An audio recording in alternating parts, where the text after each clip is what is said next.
Assalamualaikum warahmatullahi wabarakatuh. Salam sejahtera untuk kita semua. Saya Dedi Arianto selaku moderator dari kelompok 1 Fakultas Hukum Universitas Andi Jemah. Pada kesempatan ini, melalui video ini kami akan menyampaikan hasil kajian makalah kami pada mata kuliah Hukum Perancangan Kontrak dengan tema Akibat Pembatalan Kontrak, di mana mata kuliah ini kami dibimbing dan diberikan masukan oleh Dr. Haidar Jidar SH MH selaku dosen pengampu kami di mata kuliah ini. Baik, untuk mempersingkat waktu, saya akan mempersilahkan rekan kami dari kelompok 1 untuk membacakan materinya, yakni Saudara Arsil Saad akan menyampaikan atau membacakan materi tinjauan umum mengenai sebuah perjanjian. Kepada saudara kita Arsil Saad, waktu dan tempat dipersilakan. Terima kasih kesempatan yang diberikan kepada saya. Saya akan membahas tentang tinjauan umum mengenai perjanjian.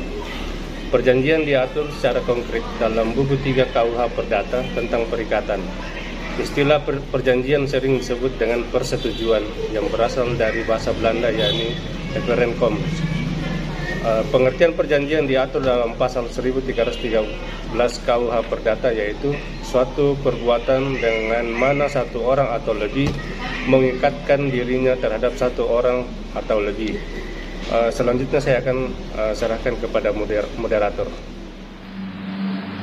Nah, itulah tadi yang disampaikan oleh Saudara Arsil, penjelasan tentang tinjauan umum mengenai sebuah perjanjian. Untuk materi selanjutnya, kami akan memberikan kesempatan kepada rekan kita, yakni Rian Saputra Jaya, untuk membacakan atau menyampaikan materi selanjutnya, yaitu syarat sahnya suatu perjanjian. Kepada Saudara Rian, waktu dan tempat kami persilahkan. Oke, terima kasih atas waktu yang diberikan oleh saya. Saya akan melanjutkan materi tentang syarat-syarat sah suatu perjanjian diatur dalam pasal 1320 KUH Perdata, yang terdiri dari yang pertama, yaitu sepakat mereka yang mengikat dirinya. Berarti bahwa para pihak yang membuat perjanjian telah sepakat atau yang ada persetujuan kemauan atau saling setuju kehendak masing-masing yang dilahirkan oleh para pihak dengan tidak ada paksaan, kekeliruan, dan penipuan. Yang kedua, yaitu cakap untuk membuat suatu perjanjian. Cakap untuk membuat suatu perjanjian sama halnya dengan cakap secara hukum. Cakap secara hukum berarti memiliki kemampuan atau kecakapan dengan suatu hukum atau memenuhi syarat bertindak dengan bertanggung jawab. Ketiga, yaitu suatu hal tertentu berdasarkan pasal 133 KUH Perdata. Suatu perjanjian harus mempunyai sebagai pokok suatu barang yang paling sedikit tentunya sejenisnya. Yang keempat, yaitu suatu sebab yang hal mengenai syarat ini pasal 133 35 BW menyatakan bahwa suatu perjanjian tanpa sebab atau yang telah dibuat karena suatu sebab yang palsu atau dilarang tidak mempunyai kekuatan. Terima kasih atas waktu yang diberikan. Saya lanjutkan ke moderator. Terima kasih atas penyampaian dan penjelasannya oleh rekan kita tadi, Rian Saputra Jaya, tentang syarat sahnya sebuah perjanjian. Nah, untuk materi selanjutnya akan dibacakan oleh saudari kita Nurul Khofifah, yakni tinjauan mengenai pembatalan sebuah kontrak. Untuk mempersingkat waktu, kepada saudari Nurul Khofifah, waktu dan tempat kami persilakan. Selanjutnya yaitu tinjauan mengenai pembatalan kontrak. 1. Batal karena tidak terpenuhi salah satu syarat sahnya perjanjian. Batalnya suatu kontrak menyangkut suatu persoalan tidak terpenuhinya syarat sahnya suatu perjanjian yang berdasarkan pasal 1320 KUHP Perdata, terdiri dari 4 syarat, yakni syarat pertama, yakni adanya kesepakatan kedua belah pihak. Syarat kedua, adanya kecakapan untuk melakukan perbuatan hukum. Syarat ketiga, adanya objek tertentu, dan syarat keempat, yakni adanya kausa yang halal. Kedua, batal karena terpenuhinya syarat batal dalam perjanjian bersyarat. Perikatan persyarat merupakan salah satu bentuk perikatan yang dikenal dalam masyarakat. Dalam KUHP Perdata sendiri, perikatan bersyarat didefinisikan sebagai perikatan yang digantungkan pada syarat. Terima kasih. Terima kasih atas penjelasannya oleh saudari kita Nurul Khofifah atas materi tinjauan mengenai pembatalan kontrak. Untuk materi selanjutnya kami persilakan kepada saudara Saifullah Sarif untuk membacakan materi selanjutnya, yakni wan prestasi, apakah kelalaian atau kealpaan. Kepada saudara Saifullah Sarif, waktu dan tempat kami persilakan. Oke, terima kasih. Saya akan membacakan kelanjutan pembahasan yang dibacakan kepada saudari Khofifah. Yang ketiga, batal karena adanya wan prestasi. Wan prestasi berasal dari bahasa Belanda yang berarti prestasi buruk. Seseorang yang berjanji tetapi tidak melakukan apa yang dijanjikannya. Ia alpa, lalai atau ingkar janji, atau juga ia melanggar perjanjian.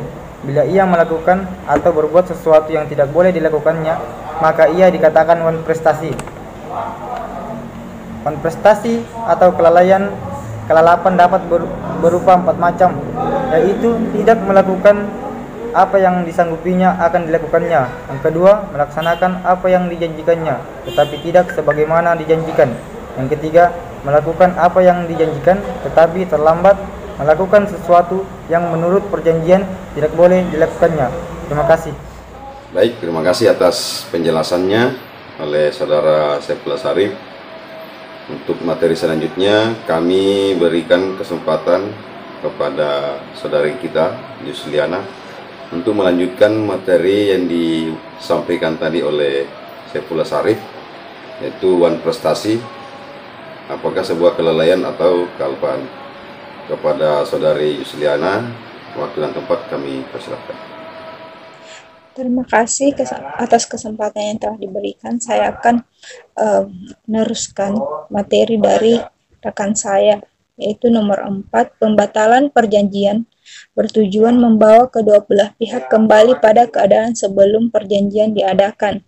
Jika suatu pihak telah menerima suatu dari pihak lainnya, baik uang ataupun barang, maka uang atau barang tersebut harus dikembalikan. Pembatalan perjanjian secara pihak. Nah, menurut pasal 1266 KUH Perdata, ada 3 yang harus diperhatikan sebagai syarat supaya pembatalan itu dapat dilakukan. Nah, 3 syarat itu adalah: yang pertama, perjanjian bersifat timbal balik. Nah, yang kedua, harus ada wan prestasi. Dan yang ketiga, harus dengan putusan hakim. Terima kasih. Nah, itulah tadi penyampaian dari saudara Yusliana terkait dengan materi wan prestasi apakah kelalaian atau kealpaan. Dengan selesainya dibacakan oleh saudari Yusliana, maka selesai pula juga makalah kami. Kami memahami bahwa makalah ini jauh dari kata sempurna. Untuk itu, kepada teman-teman semua yang menyaksikan video ini, kami terbuka dan kami akan selalu menerima saran dan masukan yang sifatnya membangun demi kesempurnaan materi yang kami sampaikan dari kelompok 1. Akhir kata kami mengucapkan wassalamualaikum warahmatullahi wabarakatuh. Terima kasih.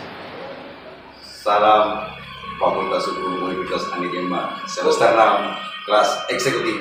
Bye bye.